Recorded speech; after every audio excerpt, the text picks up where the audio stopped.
হরে কৃষ্ণ। আজ 20 মার্চ 2024 ও 6ই চৈত্র 1430 বুধবার আমলকি একাদশী। এই আমলকি একাদশীর দিন আমি শ্রীমদ্ ভাগবতম পাঠ করছি।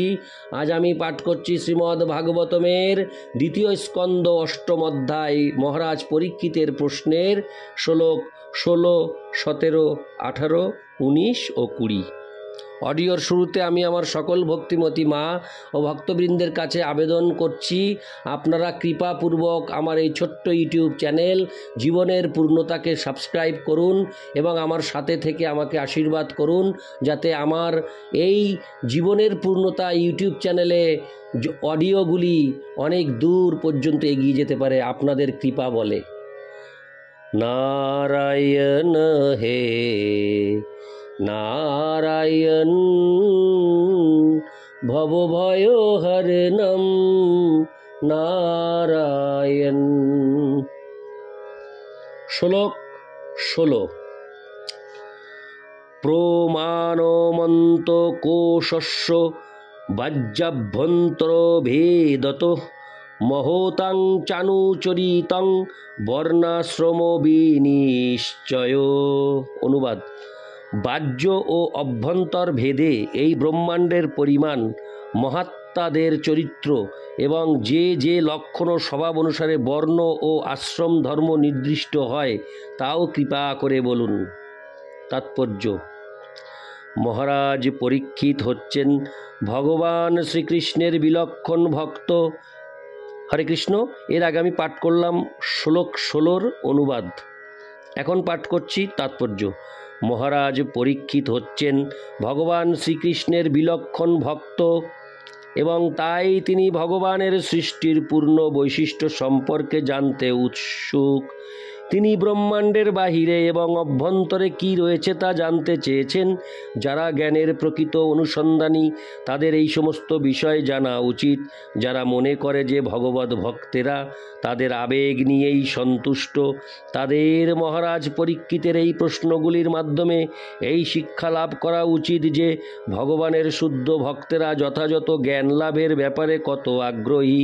আধুনিক বৈজ্ঞানিকেরা ব্রহ্মাণ্ডের ভিতরে কি রয়েছে তাই জানতে অক্ষম, অতএব ব্রহ্মাণ্ডের বাইরে কি রয়েছে হরে কৃষ্ণ কি রয়েছে সে সম্বন্ধে জানার তো কোনো কথাই নেই। পরীক্ষিত মহারাজ কেবল জড়জাগতিক জ্ঞান লাভ করেই সন্তুষ্ট নন, তিনি মহাত্মা ভগবত ভক্তদের চরিত্র সম্বন্ধেও জানতে ইচ্ছুক।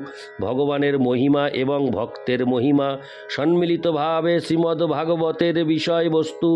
মা যশোদা যখন তার পুত্রের মাধুর্যে সম্পূর্ণরূপে মুগ্ধ হয়ে কৃষ্ণ কতটা মাটি খেয়েছেন তা দেখবার জন্য তার মুখের ভিতর দেখতে চান, তখন তিনি তার মুখের মধ্যে সমগ্র ব্রহ্মাণ্ড দর্শন করেন। ভগবানের কৃপায় ভক্তেরা ভগবানের মুখের ভিতর সমগ্র ব্রহ্মাণ্ড দর্শন করতে পারেন।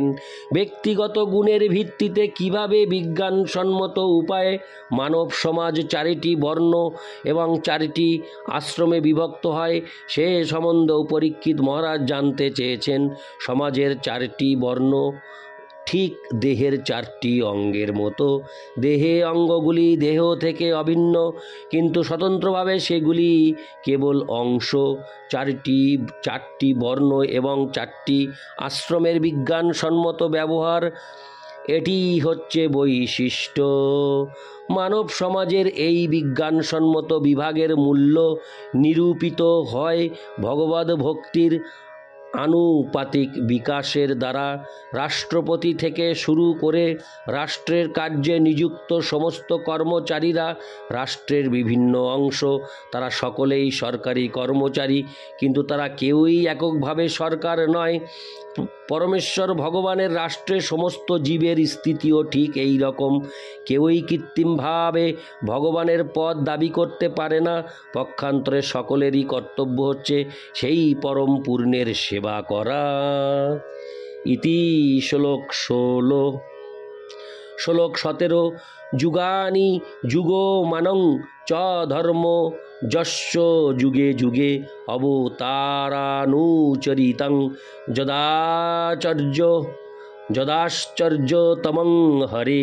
অনুবাদ: বিভিন্ন যুগ, তাদের পরিণাম, যুগ ধর্ম সমূহ এবং পরমেশ্বর ভগবান শ্রীহরির যুগাবতারদের অতি আশ্চর্য কার্যকলাপ আপনি কৃপা করে বর্ণনা করুন। তাৎপর্য: শ্রীকৃষ্ণ হচ্ছেন আদি পরমেশ্বর ভগবান এবং তার সমস্ত অবতারেরা তার থেকে উদ্ভূত, যদিও তারা শ্রীকৃষ্ণ থেকে অভিন্ন। মহারাজ পরীক্ষিত মহাজ্ঞানী মহর্ষি সুখদেব গোস্বামীর কাছে ভগবানের এইসব অবতারদের কার্যকলাপ সম্বন্ধে জিজ্ঞাসা করেছেন, যাতে প্রামাণিক শাস্ত্রে তার কার্যকলাপের বর্ণনার মাধ্যমে তার অবতারদের তত্ত্ব প্রতিপন্ন হয়। মহারাজ পরীক্ষিত সাধারণ মানুষদের বিচার ধারায় প্রভাবিত হয়ে ভগবানের অবতার স্বীকার করার মতো মানুষ ছিলেন না। পক্ষান্তরে তিনি বৈদিক শাস্ত্রে বর্ণিত লক্ষণের মাধ্যমে এবং শ্রীল সুখদেব গোস্বামীর মতো আচার্যের বর্ণনার ভিত্তিতে ভগবানের অবতারদের স্বীকার করতে চেয়েছিলেন।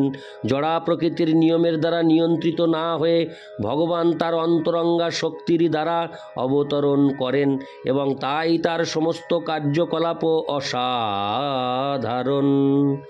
ভগবানের বিশেষ বিশেষ কার্যকলাপের উল্লেখ করা হয়েছে এবং সকলেরই জেনে রাখা উচিত। ভগবানের কার্যকলাপ এবং ভগবান স্বয়ং অদ্বয় তত্ত্ব হওয়ার ফলে পরস্পর থেকে অভিন্ন।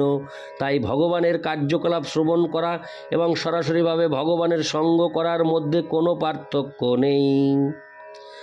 আর সরাসরিভাবে ভগবানের সাথে সঙ্গ করার ফলে জড়জগতের কলুষ থেকে মুক্ত হওয়া যায়।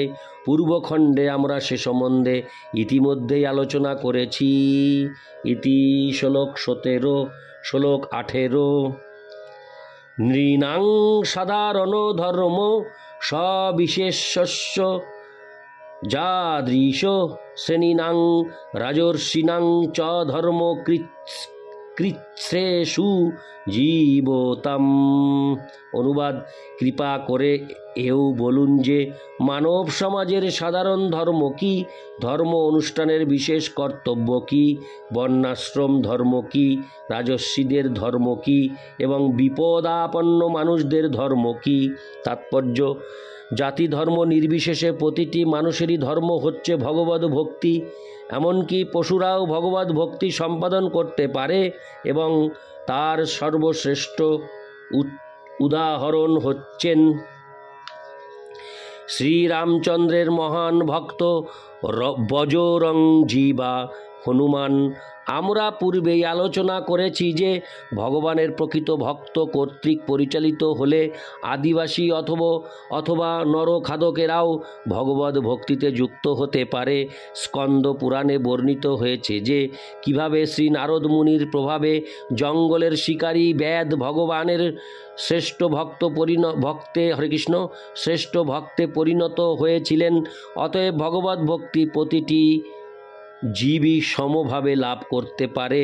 বিভিন্ন দেশ এবং বিভিন্ন সাংস্কৃতিক পরিস্থিতির ভিত্তিতে যে ধর্ম বিশ্বাস তা অবশ্যই মানুষের সাধারণ ধর্ম নয়। পক্ষান্তরে ভগবদ ভক্তি হচ্ছে ধর্মের মূল তত্ত্ব। কোনো ধর্ম যদি পরমেশ্বর ভগবানের শ্রেষ্ঠত্ব স্বীকার নাও করে, তবুও সেই ধর্মের অনুগামীদের বিশেষ ধর্ম নেতা কর্তৃক নির্দিষ্ট নিয়ম কানুনগুলো পালন করতে হয়। এই প্রকার ধর্ম নেতারা কখনোই সর্বশ্রেষ্ঠ নেতা নন, কেননা কোনো না কোনো তপস্যা করার মাধ্যমে এই সমস্ত নেতারা তাদের নেতৃত্বের পদ প্রাপ্ত হন। কিন্তু পরমেশ্বর ভগবানকে কখনো নেতা হওয়ার জন্য কোনো রকম নিয়মানুবর্তিতা বা তপশ্চর্যা পালন করতে হয় না, যা আমরা ভগবান শ্রীকৃষ্ণের কার্যকলাপের মাধ্যমে দর্শন করি। জীবিকা নির্বাহের নিয়ম অনুসারে সমাজের বর্ণ এবং আশ্রমের কর্তব্যও ভগবদ ভক্তির ভিত্তিতে নির্ধারিত হয়।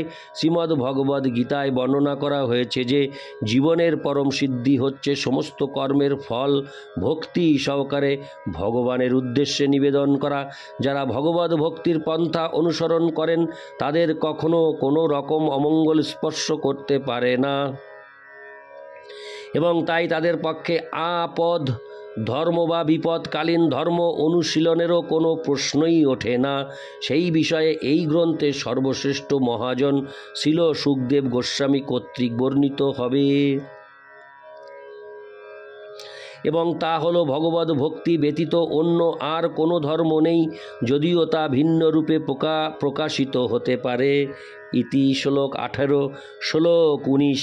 তত্ত্বানাং পরিসংখ্যানং লক্ষণং হেতু লক্ষণম পুরুষারাধন বিধির যোগস্যাদাতিকস্য চ।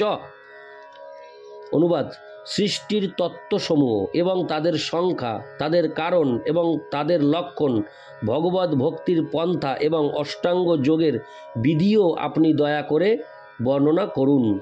ইতি শ্লোক 19। শ্লোক 20। যোগৈশ্বরৈর্যোগতির্লিঙ্গভঙ্গস্তু যোগিনাম বেদোপবেদ ধর্মানামিতিহাস পুরাণয়। অনুবাদ: মহান যোগীদের ঐশ্বর্য কী এবং তাদের চরম উপলব্ধি কী, সিদ্ধযোগী কিভাবে তার সূক্ষ্ম শরীর থেকে মুক্ত হন, ইতিহাস, পুরাণ আদি শাখা সমন্বিত বৈদিক শাস্ত্রসমূহের প্রকৃত জ্ঞান কী। তাৎপর্য: যোগেশ্বর বা সিদ্ধ যোগীরা 8 প্রকার যোগ সিদ্ধি প্রদর্শন করতে পারেন। সেগুলি হচ্ছে: পরমাণুর থেকেও ক্ষুদ্র হওয়ার ক্ষমতা, পালকের থেকেও হালকা হওয়ার ক্ষমতা, ইচ্ছা অনুসারে যে কোনো বস্তু প্রাপ্ত হওয়ার ক্ষমতা, ইচ্ছা অনুসারে সর্বত্র ভ্রমণ করার ক্ষমতা, এমনকি অন্তরিক্ষে গ্রহ সৃষ্টি করার ক্ষমতা ইত্যাদি। এই প্রকার অদ্ভুত ক্ষমতাশালী অনেক যোগেশ্বর রয়েছেন এবং তাদের মধ্যে সর্বশ্রেষ্ঠ হচ্ছেন শিব। শিব শ্রেষ্ঠ যোগী এবং তিনি সাধারণ মানুষের কল্পনারও অতীত। এই প্রকার অদ্ভুত কার্য সম্পাদন করতে পারেন পরমেশ্বর ভগবানের ভক্তেরা প্রত্যক্ষভাবে এই যোগের পন্থা অনুশীলন করেন না, কিন্তু ভগবদ ভক্তেরা ভগবানের কৃপায় দুর্বাসা মুনির মতো মহান যোগেশ্বরকেও পরাজিত করতে পারেন। এক সময় মহারাজ অন্য ঋষের প্রতি ক্ষুব্ধ হয়ে দুর্বাসা মুনি তার প্রতি যোগবল প্রয়োগ করতে চান। মহারাজ অন্য ঋষি ছিলেন পরমেশ্বর ভগবানের শুদ্ধ ভক্ত এবং তাই ভগবান তাকে দুর্বাসার ক্রোধ থেকে রক্ষা করেছিলেন। অবশেষে দুর্বাসাকে মহারাজ অন্য ঋষের কাছে ক্ষমা ভিক্ষা করতে হয়েছিল। তেমনি কৌরবেরা যখন রাজসভায় দ্রৌপদীর বস্ত্রহরণ করার চেষ্টা করেছিল, তখন ভগবান অন্তহীন বস্ত্র সরবরাহ করার মাধ্যমে তার লজ্জা নিবারণ করেছিলেন। যদিও দ্রৌপদীর কোনো রকম যোগশক্তি ছিল না, ভগবানের ভক্তেরা তাই ভগবানের অন্তহীন শক্তির প্রভাবে যোগেশ্বর। ঠিক যেমন একটি শিশু তার পিতার শক্তিতে শক্তিমান, তারা কোনো কৃত্রিম উপায়ে নিজেদের রক্ষা করার চেষ্টা করেন না, কিন্তু তাদের পিতামাতার কৃপার প্রভাবে তারা সর্বদা রক্ষিত হন। মহারাজ পরীক্ষিত মহাজ্ঞানী ব্রাহ্মণ সুখদেব গোস্বামীর কাছে এই প্রকার মহান যোগীদের চরম লক্ষ্য সম্বন্ধে জানতে চেয়েছিলেন এবং এও জানতে চেয়েছিলেন যে তারা কি তাদের নিজেদের চেষ্টার মাধ্যমে এই প্রকার অসাধারণ শক্তি প্রাপ্ত হন নাকি ভগবানের কৃপার প্রভাবে প্রাপ্ত হন। তিনি জানতে চেয়েছিলেন কিভাবে তারা তাদের স্থূল এবং সূক্ষ্ম শরীর থেকে মুক্ত হন।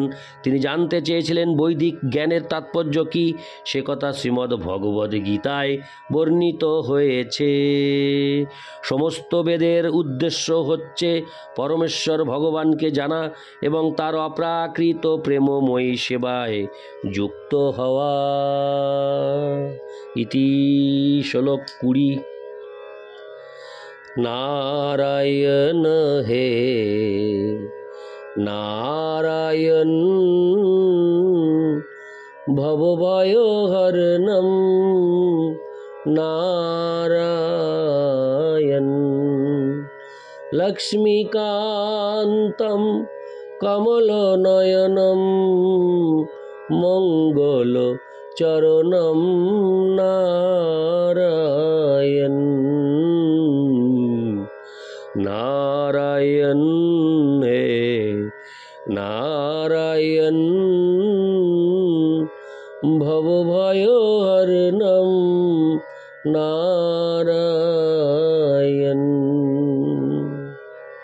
হরে কৃষ্ণ কৃষ্ণ কৃষ্ণ হরে হরে, হরে রাম রাম রাম হরে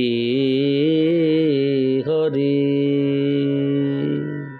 জয় রাধে, রাধে রাধে, হরে কৃষ্ণ, রাধে শ্যাম।